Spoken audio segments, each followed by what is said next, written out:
Hi guys and welcome back to the channel Deepak Yadav Education. Welcome to the Daily Hindu News and Editorial Analysis of 22nd of August 2021. तो guys आज है तारीख 22 अगस्त 2021 और है Sunday. देखेंगे आज का the Hindu complete newspaper. The Hindu complete newspaper को एनालाइज करेंगे, बट लेक्चर में आगे बढ़ने से पहले अगर आप लोगों को ये कंप्लीट न्यूज़पेपर का पीडीएफ चाहिए तो क्या करना है, सबसे पहले डाउनलोड करना है टेलीग्राम और फिर जाकर सर्च बॉक्स में टाइप करना है Deepak Yadav education. As you can see guys आप लोगों को ये वाला चैनल मिल जाएगा, उस पर क्लिक करना और जाकर इस चैनल को ज्वाइन कर लेना। देखो अगर आप लोगों को इस तरीके से ये चैनल नहीं मिलता है तो नीचे डिस्क्रिप्शन बॉक्स में आप सभी लोगों को टेलीग्राम का लिंक दिया गया है, वो लिंक इसी चैनल का है। जैसे आप उस पर क्लिक करोगे ऑटोमेटिकली ये चैनल ओपन हो जाएगा, इसको जाकर ज्वाइन कर लेना। नाउ ज्वाइन करने से फ़ायदा क्या होगा, यहाँ पर आपको डेली बेसिस पर द हिंदू न्यूज़पेपर मिल जाता है, डेली करंट अफेयर के वीडियो का पीडीएफ मिल जाता है, डेली बहुत सारे डिजिटल नोट्स मिल जाते हैं और ये सारी चीज़ें मिलती हैं बिल्कुल फ्री में, तो जाकर इसको ज़रूर ज्वाइन करना। नाउ बढ़ते हैं आगे, और आगे बढ़ने से पहले हमेशा की तरह हम लोग अपने लेक्चर को एक मैप के क्वेश्चन के साथ स्टार्ट करेंगे। तो आज आप सभी लोगों को मैप में जाकर देखना है मलावी को कहाँ पर है ये एग्जैक्टली लोकेटेड, इंडिया के कंपैरिजन में कहाँ पर है अच्छे से मैप में देखना, फिर आकर नीचे कमेंट सेक्शन में टाइप करना जिससे कि आप लोग इसको लंबे समय तक याद रख पाओगे। तो चलो शुरुआत करते हैं। यह है आज का सबसे पहला आर्टिकल, बट फर्स्ट आर्टिकल को डिस्कस करने से पहले आप सभी लोगों को हैप्पी रक्षाबंधन। नाउ ये जो पहला आर्टिकल है ये बात करता है अफगानिस्तान के बारे में। देखो आज के टाइम पर अफगानिस्तान के अंदर बहुत ज़्यादा दिक्कत हो रही है, पूरे अफगानिस्तान के ऊपर जो है तालिबान कब्जा कर चुका है। इनफैक्ट वहाँ पे बहुत सारी कंट्रीज़ के अलग अलग लोग भी फंसे हुए हैं। यहाँ पे अगर हम बात करें तो इंडिया के बहुत सारे लोग वहाँ पे फंसे हुए थे, बहुत सारे लोगों को हमने वहाँ से इवैक्यूएट किया, भारत में वापस से बुलाया है, लेकिन अभी भी बहुत सारे लोग वहाँ पर फंसे हुए थे। तो अभी यहाँ पर क्या हुआ है, 80 और इंडियंस को इवैक्यूएट किया गया है अफगानिस्तान से, लेकिन उनको अफगानिस्तान से निकाल कर वो लोग कहाँ पे पहुँचे हैं, तजिकिस्तान के अंदर पहुँचे हैं। तो अफगानिस्तान की बिल्कुल पड़ोसी देश है तजिकिस्तान, वहाँ पर ये लोग पहुँचे हैं। अब आज संडे है तो संडे में इनको भारत बुलाया जाएगा, दिल्ली में ये आ जाएंगे आज के दिन, तो ऐसा यहाँ पे बोला गया है।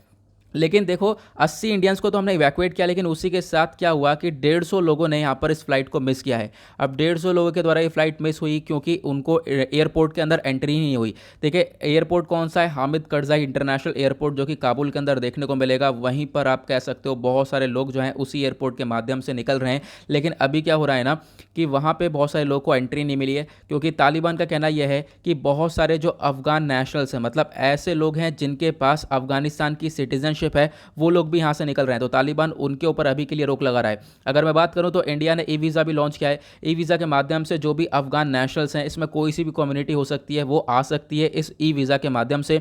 लेकिन अभी के लिए तालिबान जो है इनके ऊपर इन्होंने रोक लगा रखी है और इनको अभी निकलने नहीं दे रहा है। तो ये सारी चीज़ें आज के टाइम पर देखने को मिल जा रही हैं अफगानिस्तान के अंदर। तो आई होप आपको ये क्लियर हो गया होगा। छोटी सी इन्फॉर्मेशन है, ज़्यादा कुछ है नहीं जो कि एग्जाम के पर्सपेक्टिव से इंपॉर्टेंट हो, बट यहाँ पे एक छोटा सा अपडेट है जो कि हम लोग को मालूम होना चाहिए। उसी के साथ भारत के अंदर क्या हुआ है, अब यहाँ पे आप देख पाओगे असम के अंदर लगभग 14 लोगों को अरेस्ट किया गया है। उनको क्यों अरेस्ट किया गया, क्योंकि उन्होंने कुछ पोस्ट करी है सोशल मीडिया पर तालिबान के एक तरीके से सपोर्ट में, प्रो तालिबान यहाँ पे पोस्ट करी है। तो जो असम है वहाँ पे जो पुलिस है उन्होंने अरेस्ट किया इन 14 लोगों को। तो इसके बारे में आपको ध्यान रखना है, मतलब ये भी कुछ इतना खास नहीं है, बस एक छोटा सा अपडेशन होना चाहिए। और एक काम ये कर सकते हो आप लोग कि अफगानिस्तान को मैप में अच्छे से देख सकते हो कि कहाँ पर है एग्जैक्टली लोकेटेड, कौन कौन सी कंट्रीज़ जो हैं अफगानिस्तान के साथ बॉर्डर को शेयर करती हैं, इंडिया के कौन कौन से प्रोजेक्ट हैं अफगानिस्तान के अंदर, इसके बारे में भी ध्यान रखना है। फिर आकर आप कर सकते हो इन सब चीज़ों को जब आप पढ़ लोगे तो नीचे कॉमेंट सेक्शन में भी ज़रूर टाइप करना। बढ़ते हैं अगले आर्टिकल की तरफ जो कि एग्जाम पर्सपेक्टिव से काफ़ी इंपॉर्टेंट है। अब यहाँ पर दिल्ली के अंदर बहुत ज़्यादा बारिश देखने को मिल रही है, मूसलाधार बारिश हुई है और इतनी बारिश हुई है कि इसने पिछले 14 साल का रिकॉर्ड भी तोड़ दिया है। तो यहाँ पर इतनी ज़्यादा यहाँ पर देखने को मिली है ये रेनफॉल, उसी की वजह से आर्टिकल है। और इतनी रेनफॉल हुई है कि आईएमडी ने, जो इंडियन मेट्रोलॉजिकल डिपार्टमेंट है भारत का, जो यहाँ पे मौसम विभाग है, उसने येलो अलर्ट जारी कर दिया है। तो अब ये येलो अलर्ट क्या है इसको हम लोग देखेंगे। काफ़ी सारी इंपॉर्टेंट चीज़ें हैं जो हमारे एग्जाम के लिए भी इंपॉर्टेंट है। हालांकि यहाँ पे क्राइसिस काफ़ी ज़्यादा देखने को मिल रहा है, बट हमारे कुछ चीज़ें एग्जाम के लिए इंपॉर्टेंट है तो उसको हमें डेफिनेटली पढ़ना ही होगा। तो यहाँ पर क्या बात हो रही है, सबसे पहले हम लोग देखेंगे आईएमडी को। या आईएमडी क्या है, इंपॉर्टेंट टॉपिक है प्रीलिम्स के पर्सपेक्टिव से। देन उसके बाद ये आईएमडी किस प्रकार के ये जो अलग अलग कलर के जो नोटिस हैं वो इशू करता है, वो किस किस चीज़ को डिनोट करते हैं वो भी हम लोग देखेंगे। तो आईएमडी जो है आपका जीएस पेपर 1 यानी ज्योग्राफी के पर्सपेक्टिव से, साथ ही साथ जो है प्रीलिम्स के पॉइंट ऑफ व्यू से इंपॉर्टेंट बॉडी है। तो इंडियन मेट्रोलॉजिकल डिपार्टमेंट ये एक एजेंसी है जो कि ministry of earth science of the government of India के अंडर में आती है। देखो यहाँ पे आपको ध्यान रखना है, भारत का मौसम विभाग है, इसका मेन काम यह है जो आगे की प्रेडिक्शन करना, ठीक है, आगे पता लगाना, अनुमान लगाना, फोरकास्टिंग करना कि आने वाले टाइम पर कल कैसा वेदर रहने वाला है, कल बारिश होगी या नहीं होगी। तो जो फोरकास्टिंग होती है, अनुमान लगाया जाता है, वो आईएमडी यानी कि भारत का मौसम विभाग ये काम करता है। इसका हेडक्वार्टर दिल्ली के अंदर देखने को मिल जाएगा और भी इसके बहुत सारे ऑफिस देखने को मिल जाएंगे मुंबई, कोलकाता, नागपुर, पुणे के अंदर। ध्यान रखना, जो ये इंडियन मेट्रोलॉजिकल डिपार्टमेंट है, ये एक इंपॉर्टेंट बॉडी बन जाता है क्योंकि इसकी फोरकास्टिंग की पावर काफ़ी अच्छी है आज के टाइम पर अगर हम लोग बात करें तो। इसके साथ साथ क्या होता है, देखिए जैसे कि यहाँ पे फोरकास्टिंग करी जाती है वेदर को लेकर, जो मौसम है उसका यहाँ पे अनुमान लगाया जाएगा कि किस प्रकार का मौसम होने वाला है कल। लेकिन वेदर के अलावा जो साइक्लोन्स होते हैं उनकी फोरकास्टिंग भी करता है, क्योंकि बहुत सारे साइक्लोन्स जो है नॉर्दर्न इंडियन ओशन रीजन में आते हैं। ठीक है, आप देख पाओगे बे ऑफ बंगाल के अंदर, अरेबियन सी के अंदर बहुत सारा यहाँ पर ये देख पाओगे कि साइक्लोन्स वगैरह देखने को मिल जाते हैं। तो उनकी प्रिडिक्शन भी करता है कि हाँ, आपको मालूम पहले ही से चल जाता होगा कि हाँ साइक्लोन आने वाला है। हम लोग आर्टिकल्स भी कवर करते हैं, आपको मालूम होगा कि यहाँ पे शंका यह है कि ये वाला साइक्लोन इस जगह पर हिट कर सकता है आने वाले कुछ दिनों में। तो ऐसे आर्टिकल हम लोग कवर करते हैं ना कुछ दिन पहले से ही। तो जो ये प्रिडिक्शन है, जो ये फोरकास्टिंग अनुमान लगाया गया है, वो भी यहाँ पर आईएमडी जो इंडियन मेट्रोलॉजिकल डिपार्टमेंट है वो यही काम करता है। तो आपको ध्यान रखना है। उसके बाद जो इंडियन मेट्रोलॉजिकल डिपार्टमेंट है, इसके रिगार्डिंग आपको कुछ इंपॉर्टेंट इनफैक्ट्स जो हैं वो याद करने हैं। जैसे इसको एस्टेब्लिश किया गया था 1875 में, और जो हेनरी फ्रैंकिस ब्लैंकफोर्ड थे ये पहले जो है मेट्रोलॉजिकल रिपोर्टर थे। तो आपको ध्यान रखना है आईएमडी के। उसके बाद यहाँ पर जो 1889 आया तो वहाँ पर सर जॉन एलियट को अपॉइंट किया गया as a first director general, किसके, इसी आईएमडी के बॉडी के। देन उसके बाद आईएमडी को पहले तो शिफ्ट किया गया था शिमला में, फिर उसके बाद इसको पुणे में शिफ्ट किया गया, देन उसके बाद न्यू दिल्ली के अंदर शिफ्ट किया गया 1944 में, और अभी तक इसका जो हेडक्वार्टर है वो न्यू दिल्ली के अंदर देखने को मिल जाएगा। तो आपको ये कुछ चीज़ें हैं जो कि ध्यान रखनी है, बहुत इंपॉर्टेंट है। देन उसके बाद जैसे मैंने बताया कि यहाँ पे मूसलाधार बारिश हुई है, उसी वजह से आईएमडी ने येलो अलर्ट को इशू किया है। तो अब हम बात करेंगे जो आईएमडी है उसके द्वारा कुछ कलर कोडेड वार्निंग्स दी जाती हैं। तो अलग अलग कलर के बेसिस पे ये वार्निंग्स देता है। ये आर्टिकल भी आपका प्रीलिम्स के पॉइंट ऑफ व्यू से इंपॉर्टेंट हो जाएगा, साथ ही साथ जीएस पेपर 1 फिजिकल ज्योग्राफी के पॉइंट ऑफ व्यू से इंपॉर्टेंट हो जाएगा। तो सबसे पहली बात आपको ध्यान रखना है, कलर कोडेड वेदरिंग जो वेदर वार्निंग है वो कौन देता है, वो देता है आईएमडी। इस चीज़ के बारे में ध्यान रखना है। अब यहाँ पे कब दी जाती है वार्निंग, देखो कब, जब मतलब कोई बारिश आ रही है, कोई हजार्डस वेदर हो चुका है, बहुत ज़्यादा खतरनाक मौसम हो चुका है जो कि काफ़ी डैमेज क्रिएट कर सकता है। ठीक है, बहुत ज़्यादा मतलब लोगों की जान जो है खतरे में हो सकती है। तो ये सारी चीज़ों को देखते हुए यहाँ पे वार्निंग्स दी जाती हैं, और ये जो वार्निंग्स है डेली बेसिस पर अपडेट होती रहती हैं। तो आपको ध्यान रखना है। तो आईएमडी लगभग 4 कलर का इस्तेमाल करता है अगर किसी भी टाइप की इसको वार्निंग देनी होती है। तो सबसे पहले तो एक ग्रीन कलर होता है, देन उसके बाद येलो कलर होता है, देन उसके बाद ऑरेंज कलर होता है, देन रेड कलर होता है। तो ग्रीन कलर का मतलब यह है कि मतलब सब कुछ सही है, ऑल इज़ वेल। ठीक है, तो आपको ध्यान रखना है, ग्रीन कलर का मतलब है बिल्कुल सब कुछ सही है, ऐसा कोई यहाँ पे मौसम को लेकर खतरा नहीं है।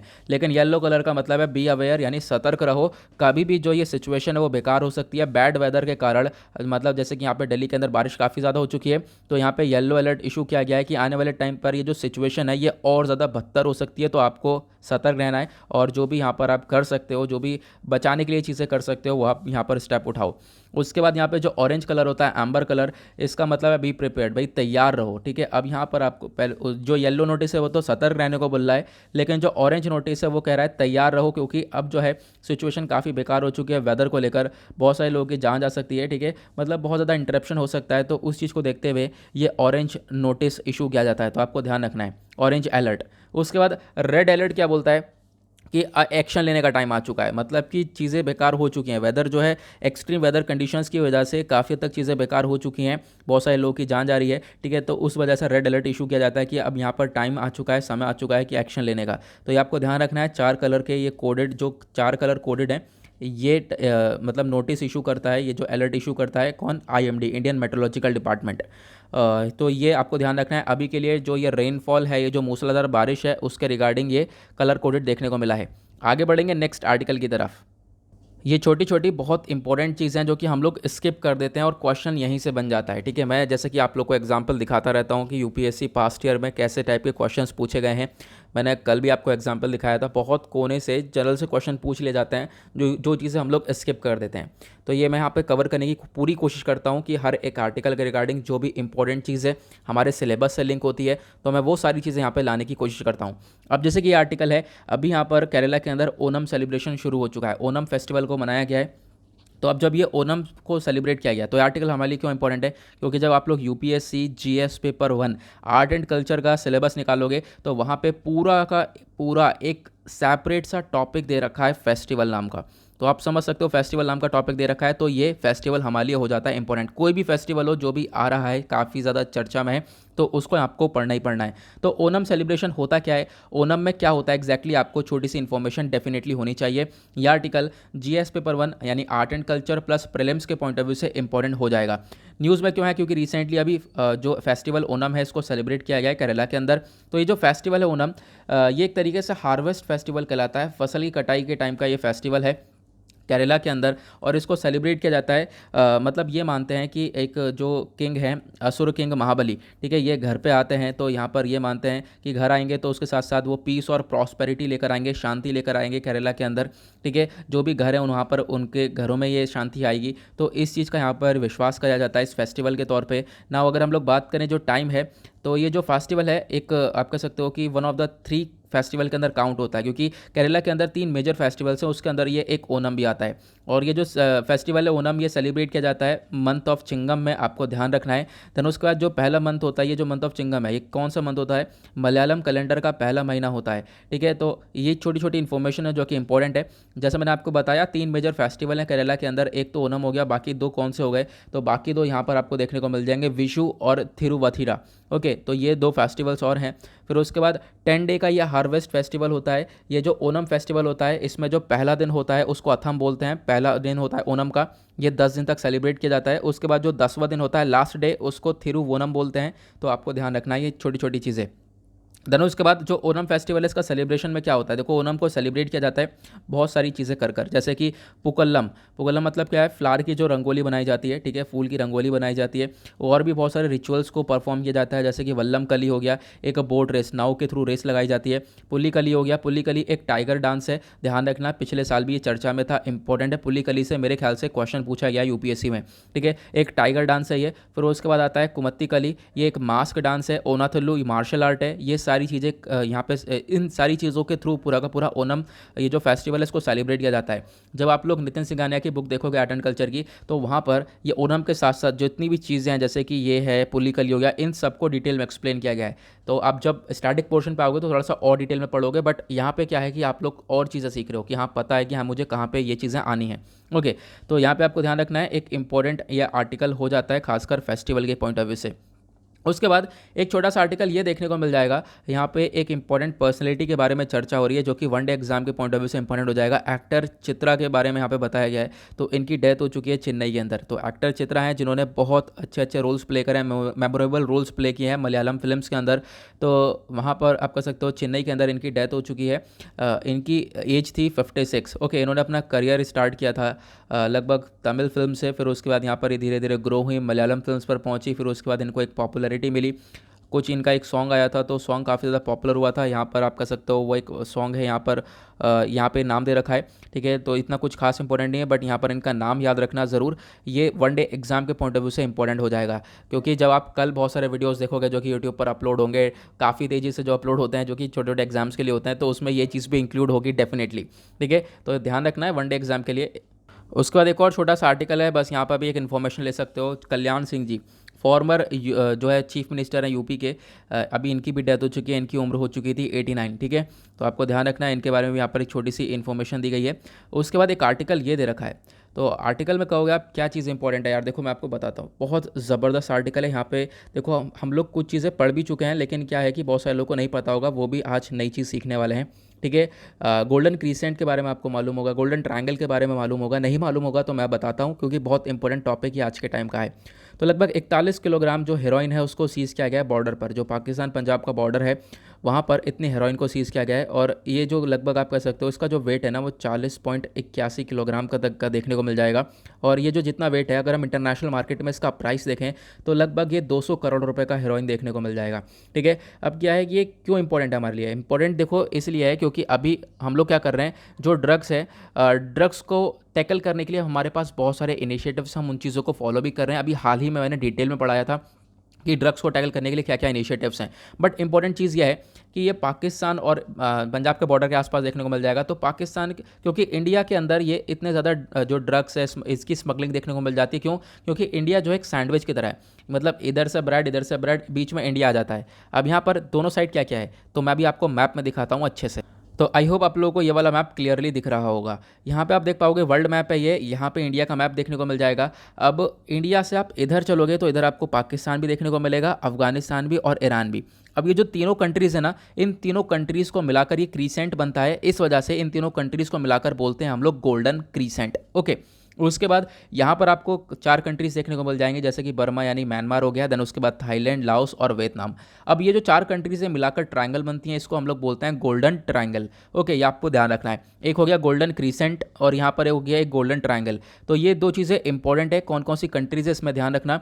अब क्या है ना, यहाँ पर ओपियम हो गया, जो अफीम होता है, अफीम का प्रोडक्शन बहुत ज़्यादा होता है, प्लस ड्रग्स वगैरह बहुत ज़्यादा यहाँ पर देखने को मिल जाता है। और इसी की वजह से जो स्मगलिंग है वो इंडिया के अंदर भी बहुत ज़्यादा होती है, क्योंकि इंडिया बीच में आ चुका है इन दोनों के। ठीक है, मैं बात करूं ओपीएम की, जो अफीम है, अफगानिस्तान के अंदर बहुत ज़्यादा प्रोडक्शन होता है, म्यांमार के अंदर दुनिया भर में सबसे ज़्यादा प्रोडक्शन ओपीएम का वहीं होता है। तो ये कहीं ना कहीं खतरा है भारत के लिए। तो आपको ध्यान रखना है कि इन दोनों के अंदर कौन कौन सी कंट्रीज़ आती हैं, आपसे क्वेश्चन बन सकता है। ये एक इंपॉर्टेंट कॉन्सेप्ट है कि golden triangle plus golden crescent क्या होता है।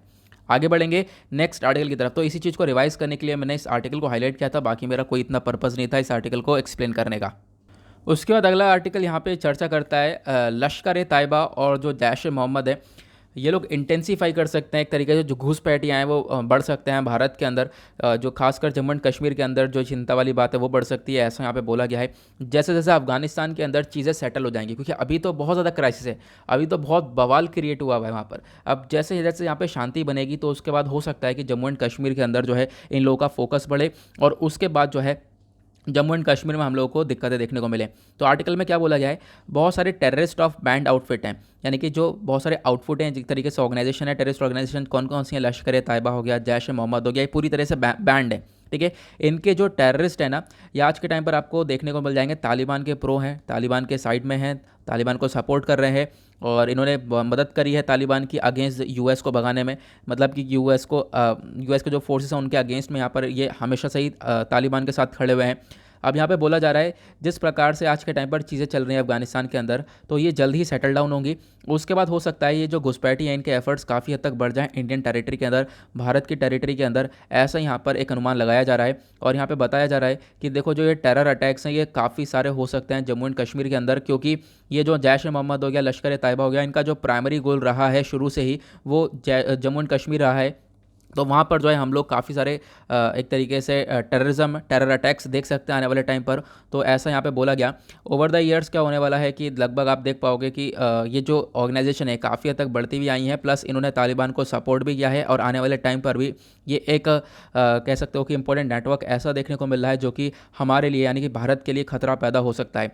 इनका मेन फोकस यही है, मेन ऑब्जेक्टिव यही है कि लगभग बहुत सारे लोगों को जो है रिलीज़ किया जाए अफगानिस्तान के अंदर से, क्योंकि अफगानिस्तान के अंदर ही बहुत सारे टेररिस्ट हैं जो कि आज के टाइम पर जेल में देखने को मिलेंगे। उनको रिलीज़ किया भी गया है अभी हाल ही में, और रिलीज़ लगातार किया भी जा रहा है। और उसके बाद ये लोग मिलकर फोकस करने वाला है जम्मू एंड कश्मीर के ऊपर, और वहाँ पर टेरर अटैक्स जो है काफ़ी हद तक बढ़ते हुए नजर आएंगे। ये सारी चीज़ें यहाँ पर आपको देखने को मिल जाएंगी। तो एक छोटी सी इन्फॉर्मेशन है, लेकिन आने वाले टाइम पर ये इन्फॉर्मेशन काफ़ी ज़्यादा महत्वपूर्ण हो सकती है। बट अभी के लिए क्या है ना कि यहाँ पर एक सिर्फ और सिर्फ प्रिडिक्शन लगाया जा रहा है, अभी हम लोग ज़्यादा कुछ यहाँ पे कवर नहीं करेंगे। ओके, देन उसके बाद आगे बढ़ेंगे अगले आर्टिकल की तरफ। तो यहाँ पे ज़्यादा कुछ इंपॉर्टेंट ऐसा देखने को नहीं मिलेगा जो कि एग्जाम पर्सपेक्टिव से इंपॉर्टेंट हो। वैसे भी आज संडे है, संडे में एडिटोरियल्स नहीं आते हैं, बट छोटी छोटी इंपॉर्टेंट इन्फॉर्मेशन है, प्लस साइंस एंड टेक्नोलॉजी के पेज पर 2 इंपॉर्टेंट इन्फॉर्मेशन है, उनको भी डिस्कस करेंगे।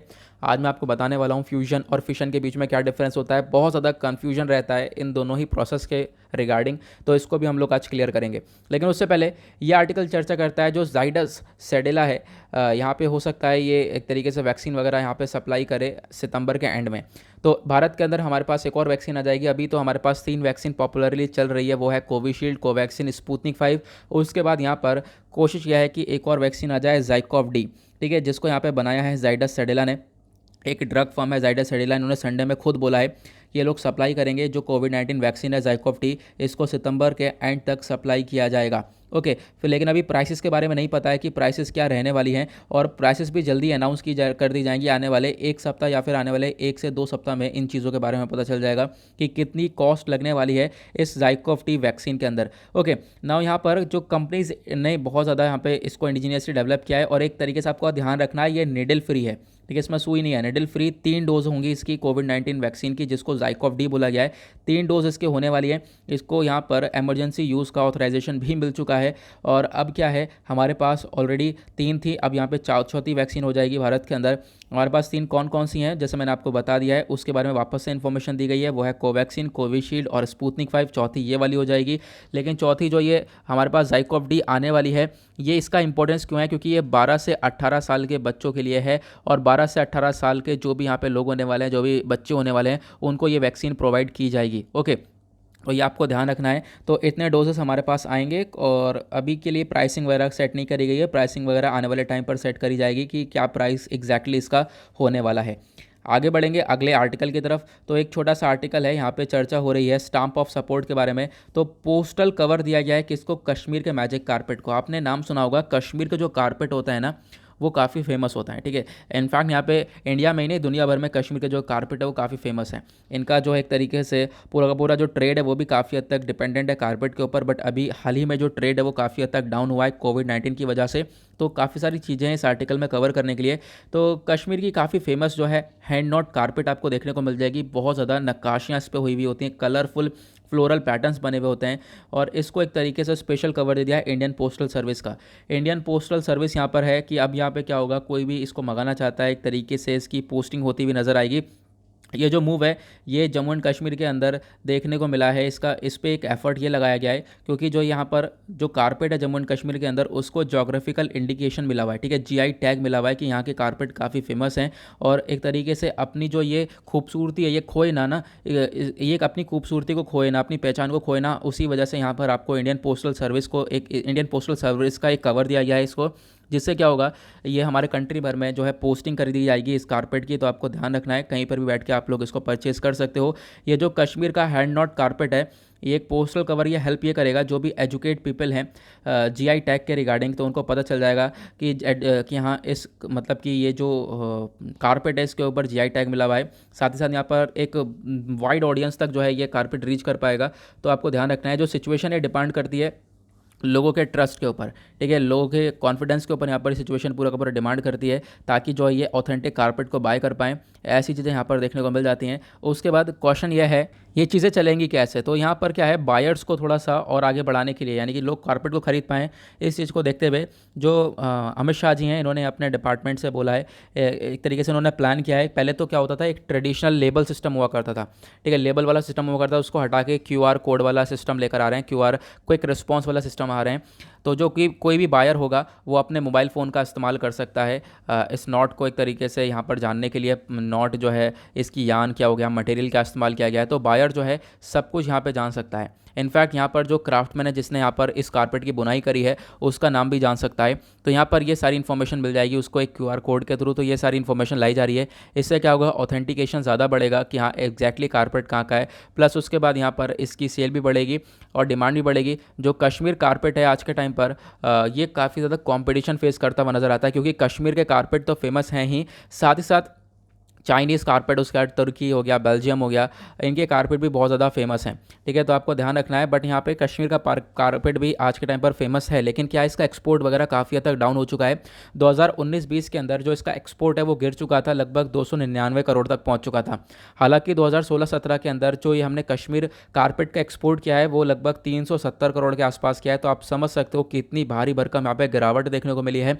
और वो सब मिला है ड्यू टू दी कोविड-19 और ड्यू टू दी लॉकडाउन, ये सारी चीज़ें यहाँ पर देखने को मिली हैं। तो आपको ध्यान रखना है, कश्मीर के अंदर बहुत सारे लोग इसी चीज़ के ऊपर डिपेंडेंट हैं। लगभग 80,000 जो लोग हैं वो यहाँ पे कारपेट की मैन्युफैक्चरिंग करते हैं और इसी के थ्रू अपनी कमाई मतलब कमाते हैं और उसके बाद वहाँ पर अपनी लिवलीहुड कर रहे हैं। तो ये चीज़ आपको ध्यान रखनी है। ये कुछ इंपॉर्टेंट चीज़ें हैं, उसी वजह से यहाँ पर ये लोग पुश कर रहे हैं इस ऑर्गेनाइज सेक्टर को कि हाँ भाई आगे बढ़ाया जा सके इन कारपेट सेक्टर को। तो आपको ध्यान रखना है। तो जैसे मैंने आपको बताया, जो ये कश्मीर कारपेट है इसको एक तरीके से जीआई टैग मिला हुआ है। तो ये एग्जैक्टली जीआई टैग क्या होता है आपको इसके बारे में जानना ज़रूरी है, क्योंकि जीआई टैग के रिगार्डिंग एक और आर्टिकल आज आपको न्यूज़पेपर में देखने को मिल जाएगा। अगला आर्टिकल वही है।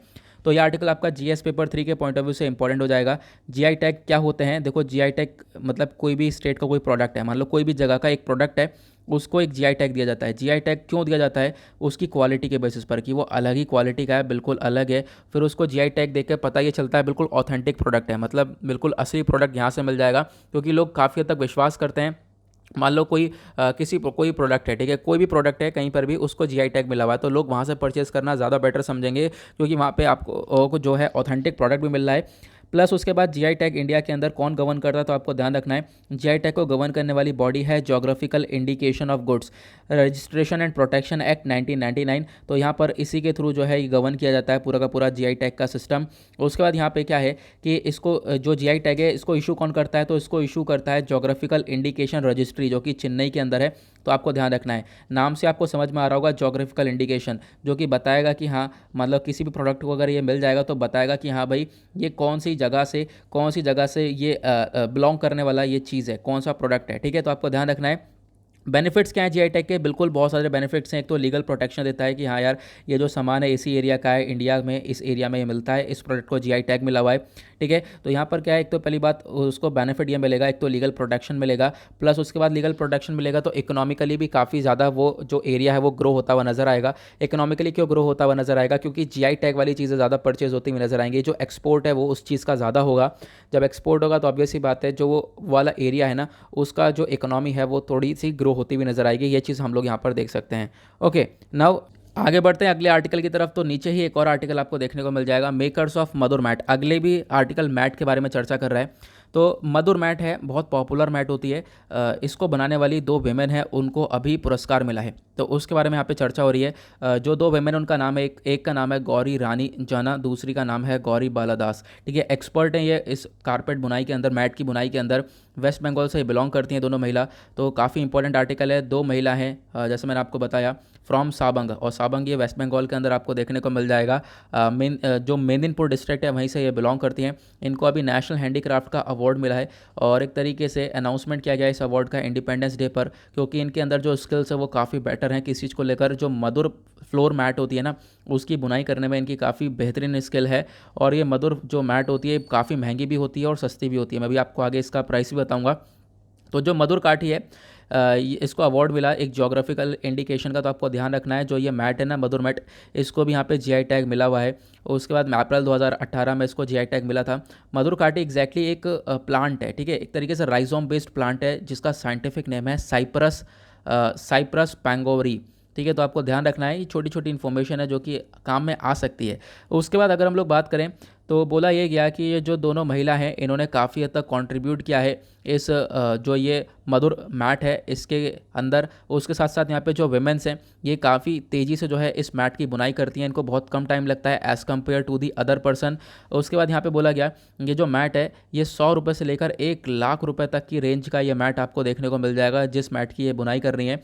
तो ये एक यूनिक मैट कहलाता है, इको फ्रेंडली मैट है, और इसका एक तरीके से अपना खुद की शान है, रॉयल पैट्रोनेज ये देखने को मिलता था, पुराने ज़माने में बहुत इस्तेमाल हुआ करता था, ठीक है। तो उसी वजह से यहाँ पर इसका एक इंपॉर्टेंस है, तो आपको ध्यान रखना है। तो इसी चक्कर में दो वेमेन हैं, इनको यह हैंडीक्राफ्ट अवार्ड दिया गया है।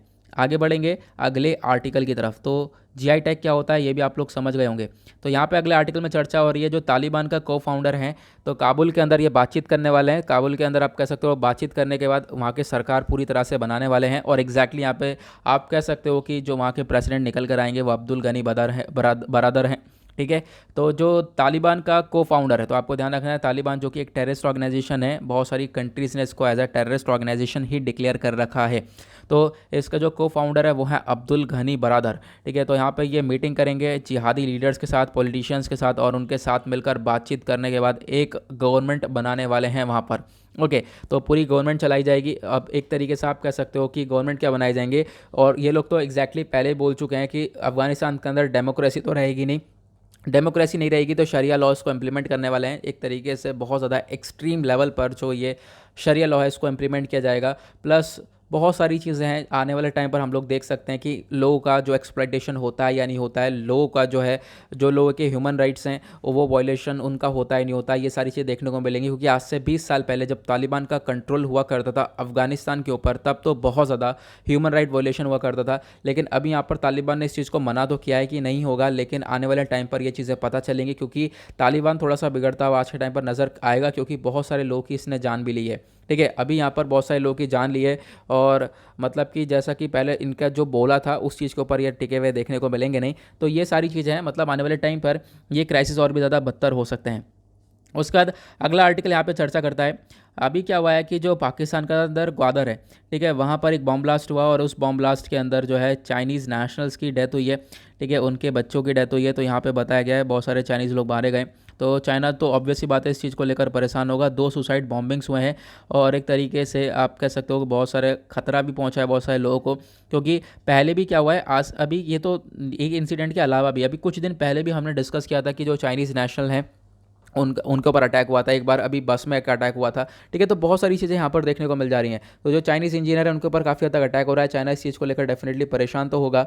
चाइना यहाँ पे क्वेश्चन उठाने की कोशिश तो करेगा कि पाकिस्तान क्या कर रहा है, हमारे ही जो है लोग हैं उनको ही खतरा यहाँ पे पहुँचा रहा है। लेकिन अभी ऐसा कुछ भी स्टेटमेंट चाइना की तरफ से देखने को मिला नहीं है। चाइना के बहुत सारे प्रोजेक्ट्स वगैरह चल रहे हैं पाकिस्तान के अंदर, ठीक है। लेकिन अभी क्या है, ग्वादर के अंदर ये इंसिडेंट देखने को मिला है, तो आपको ध्यान रखना है। और ग्वादर भी एक बहुत इंपॉर्टेंट एरिया जो है, एक इंपॉर्टेंट रोल प्ले करता है चाइना के लिए। चाइना जो है आने वाले टाइम पर ग्वादर के ऊपर बहुत ज़्यादा पैसा खर्च करने वाला है, एक तरीके से इन्वेस्टमेंट करेगा। उसी के साथ में इन्वेस्टमेंट करने के साथ साथ आप कह सकते हो जो श्रीलंका वाली हालत हुई है ना, वही हालत जो है यहाँ पर देखने को मिल रही है पाकिस्तान के अंदर। श्रीलंका के अंदर भी जो कोलंबो पोर्ट है वो बनाया, फिर उसके बाद बहुत सारी जगह हैं जहाँ पर चाइना चाहता है कि उनकी करेंसी चले, उनका ही पासपोर्ट का सिस्टम चले और पूरी तरह से जो रूल है वो उनका ही चले।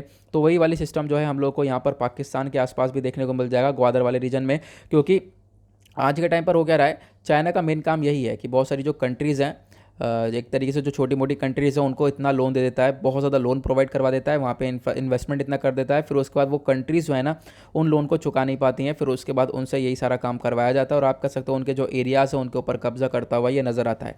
तो ये हरकतें यहाँ पर दिखाई पड़ती हुई नज़र आ रही हैं। तो ऑब्वियस सी बात है यहाँ पर पाकिस्तान और श्रीलंका के साथ भी वही चीज़ें नज़र आ रही हैं। प्लस यहाँ पर बात ये हो रही थी कि बॉम्ब अटैक हुआ है, तो बॉम्ब अटैक की वजह से भी यहाँ पर चाइनीज़ नेशनल्स की जान गई है। तो छोटी सी इन्फॉर्मेशन है, एग्जाम पर्सपेक्टिव कुछ इतना खास इंपॉर्टेंट नहीं है जो कि हम लोग एग्जाम के लिए याद रखें। अब बात करते हैं साइंस एंड टेक्नोलॉजी के पेज पर 2 इंपॉर्टेंट आर्टिकल हैं, इसको हम लोग डिटेल में देखेंगे, फिर उसके बाद हम लोग वीडियो को समाप्त करेंगे। तो यहाँ पे जो ये वाला आर्टिकल है ये बात करता है rainfall at Greenland ice summit for the first time. लेकिन उससे पहले मैं आपको एक चीज़ और बता दूँ। अभी वर्ल्ड पेज पर एक और छोटा सा आर्टिकल है, वो ये है कि हरिकेन की वजह से यहाँ पे हरिकेन एक खतरा बन रहा है यूएस ईस्ट कोस्ट पर। ये भी आर्टिकल इंपॉर्टेंट नहीं है, बट क्या है, हरिकेन का नाम आया है तो हरिकेन एग्जैक्टली क्या होते हैं इसको हम लोग समझेंगे। क्यों समझेंगे मैं आपको बताता हूँ। क्योंकि यूपीएससी में पहले एक क्वेश्चन पूछा गया था, जैसे मैंने आपको कुछ दिन पहले डिस्कस किया था कि जो विली विली हैं वो क्या होता है। तो मैं अभी आपको सब चीज़ समझाता हूँ। सबसे पहले आपको पता होगा साइक्लोन क्या होता है, ठीक है, ट्रॉपिकल साइक्लोन क्या होता है। तो भारत के अंदर जब ये साइक्लोन्स आते हैं तो उनको साइक्लोन ही बोला जाता है। कौन से वाले रीजन में देखने को मिल जाते हैं, इंडियन ओशन वाले रीजन में ये साइक्लोन्स आते हैं, बे ऑफ बंगाल की साइड आते हैं, तो इनको साइक्लोन्स बोला जाता है। लेकिन ये बिल्कुल सेम साइक्लोन जब ये चाइना की साइड आएगा, ठीक है, जापान की साइड आएगा तो इसको टाइफून बोला जाता है, तो आपको ध्यान रखना है। लेकिन यही बिल्कुल सेम साइक्लोन जब भारत में आएगा साइक्लोन और चाइना जापान की साइड आएगा तो टाइफून, लेकिन जब ऑस्ट्रेलिया की साइड आएगा तो इसको विली विलीज बोला जाता है। ओके, तो आपको ध्यान रखना है, ऑस्ट्रेलिया की साइड आएगा तो उसको विली विलीज बोला जाता है। ये क्वेश्चन पूछा गया था यूपीएससी के अंदर। लेकिन साउथ अमेरिका की साइड अगर यही साइक्लोन आएगा तो इसको जो है हरिकेन बोला जाता है। यानी कि ब्राज़ील आपको देखने को मिल रहा होगा इधर की साइड, ये पूरा का पूरा साउथ अमेरिका है, ऊपर नॉर्थ अमेरिका को देखने को मिल जाएगा। तो यहाँ पर ये पूरा का पूरा जितने भी साइक्लोन्स आते हैं इनको हरिकेन बोला जाता है। तो आपको ध्यान रखना है, ये इन्फॉर्मेशन काफ़ी इंपॉर्टेंट हो जाती है।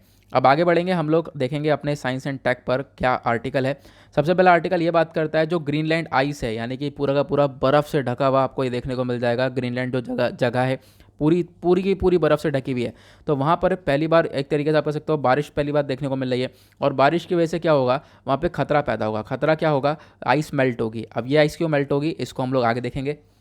यहाँ पे बोला गया है जो ये रेनफॉल है, एक तरीके से रेनफॉल काफ़ी हद तक हुई है ग्रीनलैंड आइस के ऊपर, और एक तरीके लास्ट सप्ताह में मतलब पिछले सप्ताह में देखने को मिला है पहली बार ऐसा एक रिकॉर्ड टूट चुका है जबकि सबसे ज़्यादा बारिश हुई है ग्रीनलैंड आइस पर। और एक दूसरी यहाँ पे घबराने वाली सिचुएशन यह है क्योंकि ये जो बारिश इतनी भारी भरकम हुई है ना कहीं वार्मिंग के साइन है, यानी गर्मी का साइन है। अगर यहाँ पे गर्मी पड़ेगी तो ये जो पूरा पूरा बर्फ़ है ग्रीनलैंड आइस है वो पूरा का पूरा पिघलने लगेगा, ठीक है। इसकी जो आइस शीट है वो मेल्ट होने लगेगी, और ऐसा नहीं है मेल्ट नहीं हो रही, ऑलरेडी मेल्ट हो रही है क्योंकि ग्लोबल वार्मिंग ऑलरेडी इतनी बढ़ चुका है, मेल्ट पहले से हो रही है। लेकिन ये जो मेल्टिंग का रेट है ना वो और ज़्यादा इंक्रीज़ हो जाएगा, ये सारी चीज़ें साइंटिस्ट बता रहे हैं, ठीक है। और ये कोई हेल्दी साइन नहीं है कि आइस जो शीट है वो मेल्ट होगी। आइस शीट मेल्ट होगी तो बहुत ज़्यादा वाटर क्राइसिस देखने को मिल जाएंगे। आगे मैं आपको बताऊंगा क्या क्या क्राइसिस हो सकते हैं। तो जो यहाँ पर वाटर वार्मर देखने को मिल जाएगा, रेनफॉल हो रही है उसकी वजह से जो है यहाँ पे क्या होगा, जब यहाँ पे रेनफॉल हो रही है तो जो है सनलाइट ज़्यादा एब्जॉर्ब होगी, यहाँ पे आप कह सकते हो वाटर वार्म होगा और एक तरीके से उसकी वजह से क्या होगा, जो ये पूरा का पूरा आइस शीट है ना, ये पिघलता हुआ नज़र आएगा।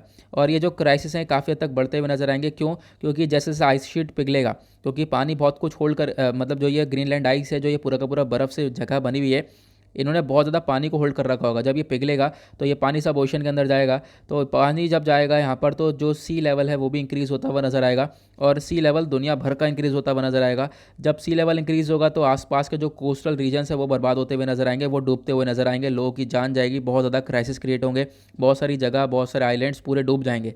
ये चीज़ यहाँ पे देखने को मिलेगा। प्लस उसके बाद वाटर क्राइसिस देखने को मिल जाएगा, क्योंकि ग्लोबल वार्मिंग भी बढ़ती हुई नज़र आ रही है। ग्लोबल वार्मिंग भी बढ़ेगी तो पानी भी यहाँ पर सूखता चला जाएगा और उसके बाद वाटर क्राइसिस भी हम लोग आज के टाइम पर, आने वाले टाइम पर जल्दी फेस करने वाले हैं। कल भी मैंने एक रिपोर्ट के अंदर डिस्कशन किया था, सॉरी आज के सुबह वाले डेली करंट अफेयर वाले वीडियो में मैंने डिस्कशन किया था कि हाँ, कि एक रिपोर्ट ऐसी आई है जहाँ पर पता ये चल रहा है कि आने वाले टाइम पर ये वाटर को लेकर क्राइसिस और ज़्यादा देखने को मिल जाएंगे, क्योंकि ग्लोबल वार्मिंग काफ़ी तेज़ी से बढ़ रहा है और उससे क्या होगा, पानी सूखता हुआ चले जा रहा है।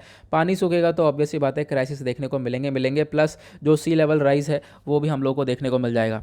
तो ये आपको ध्यान रखना है कि यहाँ पर एक जो बारिश हो रही है ना ग्रीनलैंड के अंदर, ये काफ़ी बड़ा खतरा है, क्योंकि ये बहुत पहले यहाँ पे बारिश देखने को मिली थी, उसके बाद से अब यहाँ पर ये खतरे की जड़ देखने को मिल रही है। ओके, आगे बढ़ेंगे अगले आर्टिकल की तरफ। यहाँ पे चर्चा हो रही है US lab makes head away in nuclear fusion energy. US lab ने काम किया है किसके ऊपर? फ्यूजन एनर्जी के ऊपर। ठीक है, फ्यूजन एनर्जी, यहाँ पे ध्यान रखना है एफयू का इस्तेमाल हो रहा है, और एक होती है फिशन एनर्जी। मैं दोनों का बताऊंगा ये क्या होता है। एक होती है फ्यूजन, एक होता है फिशन। अब जो सूर्य है यानी सूरज है, सूरज के अंदर जो गर्मी पैदा हो रही है, जो ये एनर्जी जनरेट हो रही है, इतनी भारी एनर्जी जनरेट हो रही है, गर्मी बहुत ज़्यादा है सूर्य के अंदर, वो किससे हो रही है? वो फ्यूजन एनर्जी है। ठीक है, उसमें यहाँ पे फ्यूजन प्रोसेस हो रहा है और उसके बाद ये एनर्जी जनरेट हो रही है। तो डिस्कस करेंगे ये फ्यूजन फिशन क्या है और ये एग्जैक्टली आर्टिकल में क्या बोला जा रहा है। तो ये आर्टिकल आपका जीएस पेपर 3 न्यूक्लियर टेक्नोलॉजी के पॉइंट ऑफ व्यू से इंपॉर्टेंट हो जाएगा, क्योंकि ये आपका सिलेबस का पार्ट है। न्यूज़ में क्यों है? क्योंकि हाल ही में बहुत सारे रिसर्चर्स हैं। कहाँ के रिसर्चर्स हैं? तो आपको ध्यान रखना है ये रिसर्चर्स हैं लॉरेंस लिवरमोर नेशनल लेबोरेटरी के। इन्होंने एक तरीके से ऑपरेट करा है नेशनल इग्निशन फैसिलिटी, कहाँ पर? कैलिफोर्निया के अंदर। और यहाँ पर इन्होंने डिमॉन्स्ट्रेट कर दिया, डेमो कर लिया है किसका? फ्यूजन इग्निशन का। और ऐसा कुछ पहली बार हुआ है। फ्यूजन इग्निशन का मतलब पृथ्वी पर करना, मतलब क्या है? जो सूर्य के अंदर प्रोसेस चल रहा है, जो सूरज अपनी एनर्जी को जनरेट कर रहा है, वही प्रोसेस हम लोग भारत के अंदर करने की कोशिश कर रहे हैं। तो आपको ध्यान रखना है, मतलब सूरज की जो एनर्जी है, जो सूरज की जो एनर्जी वो हम लोग पृथ्वी पर पैदा करने की कोशिश कर रहे हैं। तो आप समझ सकते हो कि इसके ऊपर ये काम किया जा रहा है। और चाइना ने भी हाल ही में ये काम किया था, क्योंकि चाइना आर्टिफिशियल सन को डेवलप कर चुका है और चाइना ने काफ़ी हद तक यहाँ पे उस पर काम भी किया है। तो आपको ध्यान होगा, मैंने काफ़ी डिटेल में इसके बारे में भी कवर किया था। तो ये जो फ्यूजन एनर्जी होती है, जैसे कि मैं आपको फिर से बता रहा हूँ, फ्यूजन एफयू का इस्तेमाल कर रहा हूँ। जो फ्यूजन एनर्जी होती है जो सन के अंदर देखने को मिलती है, ये बिल्कुल क्लीन एनर्जी है। ठीक है, एक तरीके से प्योर एनर्जी है, इसमें कोई पोल्यूशन नहीं है। लेकिन जो दूसरी फिशन एनर्जी होती है वो काफ़ी पॉल्यूटेड होती है, उसका हम लोग इस्तेमाल करते हैं थर्मल पावर प्लांट में इलेक्ट्रिसिटी वगैरह जनरेट करने के लिए, तो उससे काफ़ी हद तक पोल्यूशन वगैरह भी देखने को मिलता है। अब बात करते हैं एक्सपेरिमेंट के बारे में। तो यहाँ पे क्या करा है इन्होंने? एक लेज़र एनर्जी अप्लाई करी है फ्यूल पैलेट्स के ऊपर। ठीक है, हीट प्रोवाइड करवाने के लिए। और उसके बाद यहाँ पर आप कर सकते हो कि जो, ताकि ये लोग एक सिमिलर कंडीशन बना सकें जैसा सन के ऊपर होता है। और फिर उसके बाद यहाँ पर ये फ्यूजन रिएक्शन यहाँ पर देखने को मिला है। अब यहाँ पे मैं बताता हूँ आपको ये फ्यूजन रिएक्शन एग्जैक्टली होता कैसे है। तो हम लोग इसके बारे में समझेंगे, न्यूक्लियर फ्यूजन के बारे में। तो न्यूक्लियर फ्यूजन को डिफाइन किया गया as a combining of several small nuclei, मतलब जो छोटे छोटे न्यूक्लियाई होते हैं, ठीक है, इनका कॉम्बिनेशन, ये आपस में कंबाइन होकर यहाँ पर एक तरीके से एक बड़ा न्यूक्लियस बनाते हैं। आपस में कंबाइन होने के बाद जब ये न्यूक्लियस बनाएंगे बड़ा सा, तो इसमें से एक लार्ज अमाउंट ऑफ एनर्जी निकल के आएगी, बहुत भारी मात्रा में। ठीक है, और यहाँ पर आप कह सकते हो ये अपोजिट रिएक्शन है फिशन का। फिशन दूसरी चीज़ है, फिशन में ये प्रोसेस अलग होता है, लेकिन यहाँ पर क्या होता है, फ्यूजन के अंदर प्रोसेस अलग होता है। फ्यूजन में क्या होता है एग्जैक्टली, यहाँ पे मैं भी आपको एक पिक्चर दिखाऊंगा, जिस पिक्चर के थ्रू आप चीज़ों को थोड़ा सा और अच्छे से क्लियर कर पाओगे। एक पिक्चर काफ़ी अच्छी सी यहाँ पर मैंने लगा रखी थी, एक सेकंड। हाँ, ये आप लोग देख पाओगे। फ्यूजन रिएक्शन क्या होता है, हमारे पास दो मटेरियल हैं, एक है ड्यूटेरियम, दूसरा है ट्रिटियम। जब ड्यूटेरियम और ट्रिटियम दोनों आपस में फ्यूज़ होंगे, फ्यूज़ मतलब टकराएंगे, ठीक है, दोनों जब आपस में फ्यूज़ हो जाएंगे तो ये क्या करेगा, एनर्जी जनरेट करेंगे। एनर्जी कौन कौन सी जनरेट होगी, एक निकल कर आएगी हीलियम और एक निकल के आएगी न्यूट्रॉन। ये एनर्जी बहुत ज़्यादा पावरफुल है, मतलब बहुत ज़्यादा पावरफुल देखने को मिल जाती है, जो कि सन के अंदर जो प्रोसेसिंग चलती है, जो सन के अंदर हीट जनरेट हो रही है, वो इसी कारण हो रही है। क्या? ये फ्यूजन रिएक्शन हो रहा है, ड्यूटेरियम और ट्रिटियम आपस में फ्यूज़ हो रहे हैं, उसके बाद फ्यूज़ होने के बाद ये अलग से एनर्जी जनरेट कर रहे हैं हीलियम और न्यूट्रॉन की। ओके, तो आपको ध्यान रखना है ये प्रोसेस चलता है सन के अंदर, तो ये इंपॉर्टेंट चीज़ है, ये आपको ध्यान रखना है। तो मैंने आपको लोगों को बता दिया है जो यहाँ पे चर्चा हो रही है फ्यूजन के अंदर क्या प्रोसेसिंग देखने को मिल जाती है। अब क्वेश्चन ये है, ये जो प्रोसेसिंग हो रही है इसका एडवांटेज क्या होगा? तो न्यूक्लियर फ्यूजन का बहुत एडवांटेज है। सबसे पहली बात, अगर हम लोग इस एनर्जी को अपनी पृथ्वी पर जनरेट कर लेते हैं, पृथ्वी पर जो है अगर ये हम लोग काम कर लेते हैं, तो हमारे पास एक तो क्लीन एनर्जी होगी जो कि पोल्यूशन बिल्कुल नहीं करेगी, क्योंकि जो फिशन वाली एनर्जी होती है वो बहुत ज़्यादा पोल्यूशन करती है। अब यहाँ पे एनर्जी की जो ये ताकत है ये और डबल हो जाएगी, एक तरीके से दुगना तिगना यहाँ पे पावरफुल एनर्जी होगी। जो सन में एनर्जी जनरेट हो रही है वो यहाँ पर हो रही है, और इससे क्या हो सकता है, हम लोग और भी अपने काम कर सकते हैं। जो हम लोग इलेक्ट्रिसिटी वगैरह जनरेट कर रहे हैं वो हम लोग यहाँ पर कर सकते हैं, तो एनर्जी बहुत भरपूर मात्रा में देखने को मिल जाती है। उसके बाद फ्यूजन का प्रोसेस इसलिए इंपॉर्टेंट है क्योंकि एक क्लीन एनर्जी है, बार बार इस पॉइंट के ऊपर फोकस किया गया है, तो आपको ध्यान रखना है एक नेचुरल एनर्जी है। उसके बाद इसकी सस्टेनेबिलिटी भी बहुत ज़्यादा है, मतलब जल्दी से यहाँ पर ये ख़त्म होगा नहीं, तो सस्टेनेबिलिटी लंबे समय तक ये टिका हुआ नज़र आएगा, तो आपको ध्यान रखना है इसके बारे में भी। देन उसके बाद यहाँ पे बोला गया है कोई ऐसा पोल्यूशन देखने को नहीं मिलेगा जो हार्मफुल गैसेस होती हैं, जैसे कि कार्बन डाइऑक्साइड हो गया या ग्रीन गैसेस हो गया, ये सब यहाँ पर ये नहीं छोड़ता है। क्योंकि जब हम लोग फिशन के प्रोसेस पर आते हैं तो फिशन के देखो, अभी जैसे मैंने बताया फ्यूजन के प्रोसेस पे जो ड्यूटेरियम होता है, ट्रिटियम होता है, ये आपस में फ्यूज़ होते हैं, लेकिन क्या होता है फिशन के प्रोसेस में ये स्प्लिट हो जाते हैं, ठीक है, अलग हो जाते हैं। तो फिशन के प्रोसेस पे क्या होता है ना कि ये पोल्यूशन बहुत ज़्यादा जनरेट होता है, ये कार्बन डाइऑक्साइड भी निकलता है, ग्रीन हाउस गैसेस भी निकलती है, तो ये हमारे लिए खतरनाक है। लेकिन फ्यूजन के अंदर ये सारी चीज़ें नहीं देखने को मिलती हैं, तो आपको ध्यान रखना है। उसके बाद कोई रेडियो एक्टिव वेस्ट नहीं होता, रेडियो एक्टिव वेस्ट बहुत खतरनाक चीज़ होती है, ठीक है, एक तरीके से आप कह सकते हो। तो ये कोई वेस्ट देखने को नहीं मिलता है फ्यूजन एनर्जी के अंदर, ये इसके बाद ये अलग से फ़ायदा है इसका, तो आपको ध्यान रखना है। उसके बाद यहाँ पर और क्या चीज़ें, और यही चीज़ें हैं कि आपको इन दोनों के बारे में डिफरेंस मालूम होना चाहिए, डिफरेंस क्या होता है। तो डिफरेंस भी मैं आपको एग्जैक्टली टू द पॉइंट बता देता हूँ। ये सारी जो पिक्चर है, ये सारे जो नोट्स हैं, वो सब आपको दीपक यादव एजुकेशन टेलीग्राम चैनल पर मिल जाएंगे। एक तो आपको दीपक यादव एजुकेशन चैनल मिल जाएगा, दो चैनल हैं, एक सिंपल सा एजुकेशन वाला है और दूसरा जो नोट्स वाला चैनल है, ब्रैकेट में नोट्स लिखा होगा, दोनों को ज्वाइन कर लेना। सारे नोट्स आपको नोट्स वाले चैनल पर मिल जाएंगे, प्लस सारे वीडियो की जो नोटिफिकेशन और जो भी यहाँ पर डेटा होगा या फिर जो भी आपके पीडीएफ वगैरह होगी, वो सब आपको दीपक यादव एजुकेशन वाले चैनल पर मिल जाएंगे। क्वेश्चन ये है कि न्यूक्लियर फ्यूजन और न्यूक्लियर फिशन के बीच में क्या डिफरेंस होता है। सबसे पहले हम लोग डेफिनेशन देखेंगे। देखो, फ्यूजन के अंदर क्या होता है, फ्यूज़ होता है, दो जो लाइटर एटम्स हैं उनके आपस में फ्यूज़ होगा, तो ये जैसे दोनों आपस में टकराएंगे और फिर उसके बाद यहाँ पर एक तरीके से फ्यूज़ होने के बाद एक बड़ा चीज़ बन के आएगी, बड़ी एनर्जी निकल कर आएगी। लेकिन फिशन में अलग है।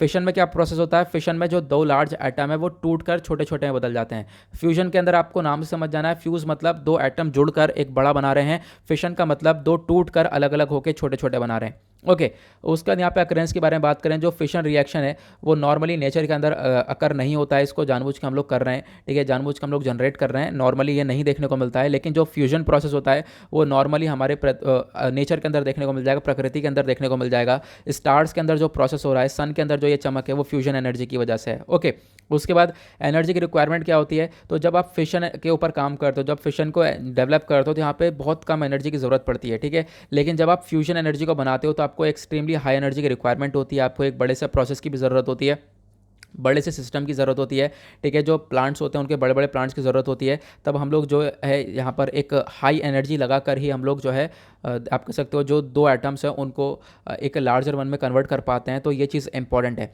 तो आपको ध्यान रखना है। एनर्जी जो ज़्यादा लगती है वो फ्यूजन प्रोसेस के अंदर लगती है।